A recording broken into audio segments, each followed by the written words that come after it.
By 1993, Rush had already done it all. They had conquered the 1970s with their epic progressive masterpieces, dominated the early 80s with a new wave-inspired reinvention, and spent the late 80s exploring lush keyboards and digital textures. But as the 90s arrived, the musical world changed, and so did Rush. Grunge had exploded, alternative rock was the new thing.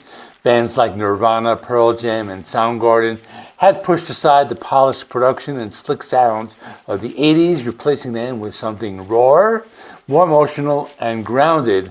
Even though Rush never followed trends, they were always aware of the musical landscape around them. That brings us to Counterparts, released on October 19th, 1993, an album that found Rush returning to a heavier, more guitar-driven sound. After years of being dominated by synthesizers and layer production, Alex Lifeson's guitar finally came roaring back to the front of the mix.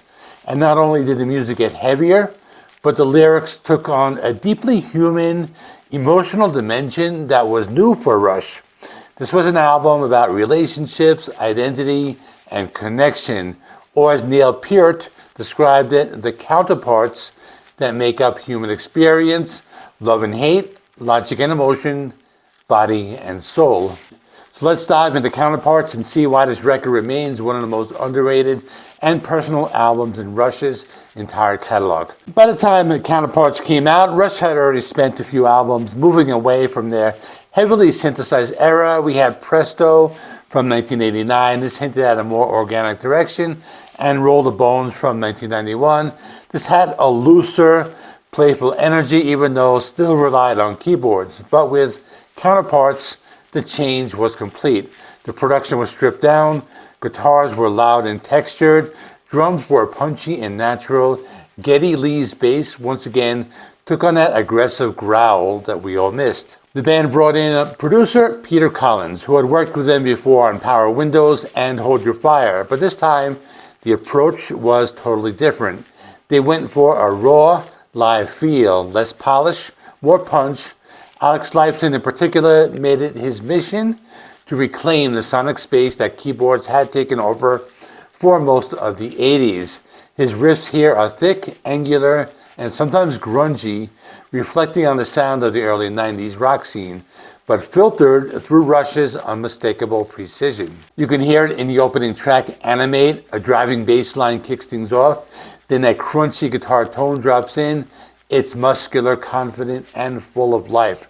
Geddy sings about the dualities of human nature, exploring both masculine and feminine energies in one's psyche. It's introspective but energetic, cerebral but emotional. Perfect way to introduce the album's concept of counterparts. The chorus line, polarize me, sensitize me, sums up that tension perfectly. After Animate, the album keeps up the momentum with Stick It Out.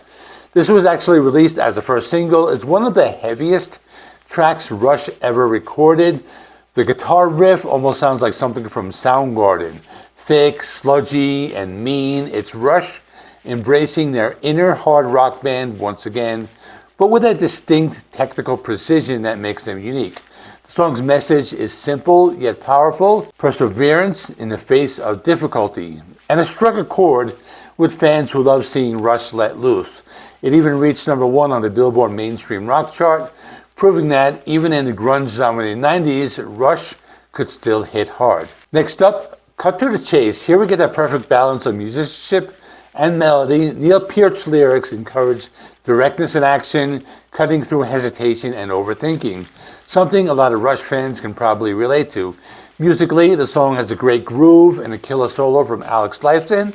It's a reminder that even though Rush was simplifying their sound, they hadn't lost their complexity. Nobody's Hero is one of the album's most emotional and controversial tracks. It's Neil Peart at his most vulnerable, writing about two real-life people, a friend who died of AIDS and a woman who was murdered.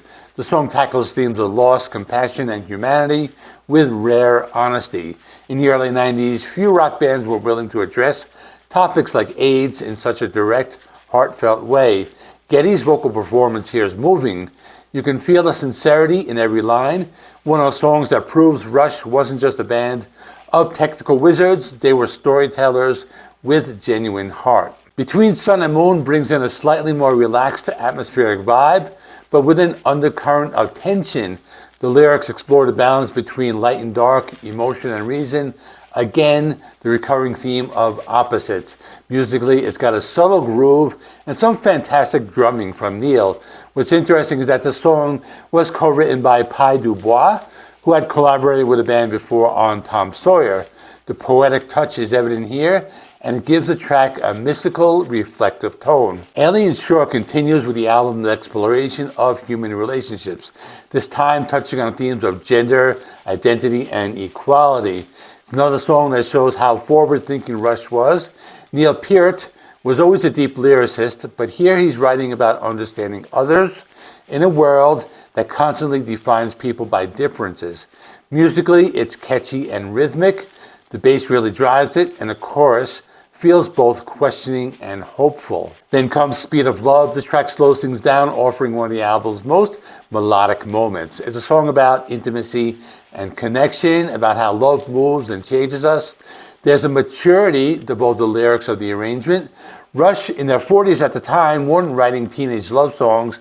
They were exploring love as adults who had lived and learned. The song's smooth flow and layered harmonies make it one of the most beautiful pieces on the record. Double Agent brings back the intensity with a dark, almost theatrical vibe. Getty alternates between spoken word and sung lines, giving it a haunting quality. It's one of those songs that feels like a throwback to the band's Grace Under Pressure era, but just heavier.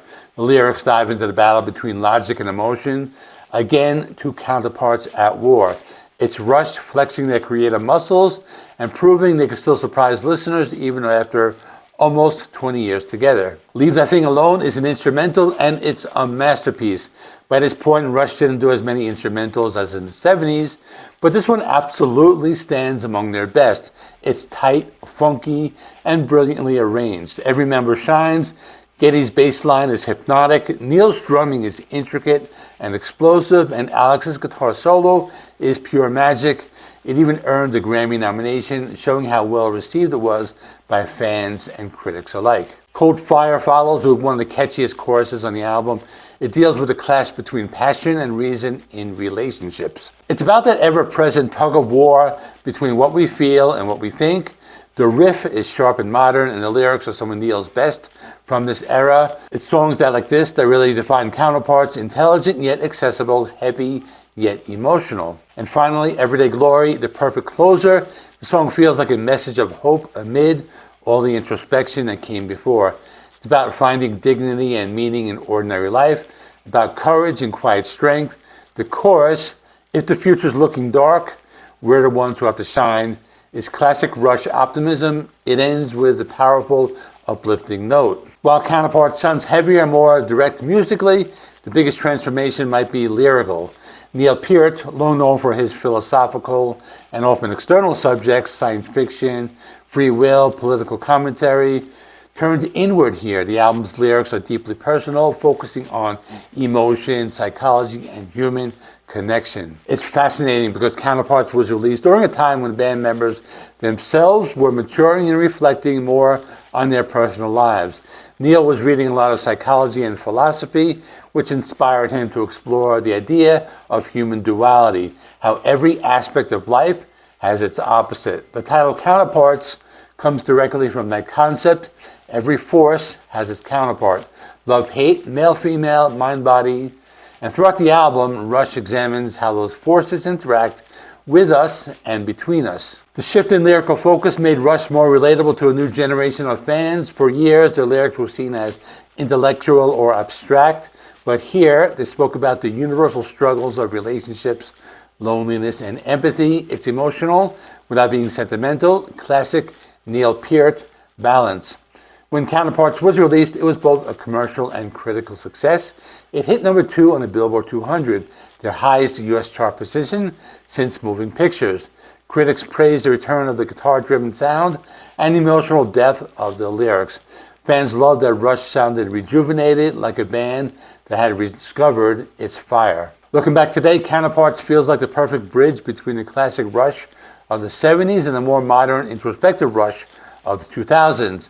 It laid the groundwork for later albums like Tesper Echo and Vapor Trails, which continued exploring that balance between raw emotion and technical brilliance. So does Counterparts still hold up today? I would say yes, it does. I think it's one of the most timeless Rush albums of the 90s. Well, Counterparts brought back the grit, the raw energy that made Rush the legendary band they were in the first place. The production is clean yet powerful, lyrics are mature and thought-provoking, and the performances are stellar across the board. It's Rush adapting to a new decade without losing themselves, proving once again that true musicians evolve with purpose, not pressure. Counterparts show that even after 2 decades, Rush could still challenge expectations, connect emotionally, and most importantly, rock harder than ever. Check out my video on the previous album, Roll the Bones. Thanks for watching. Please like this video. It helps me with the YouTube algorithm. Please subscribe if you have not already. I do rock and metal reviews, rankings, and more. Thanks for watching. See you in the next one.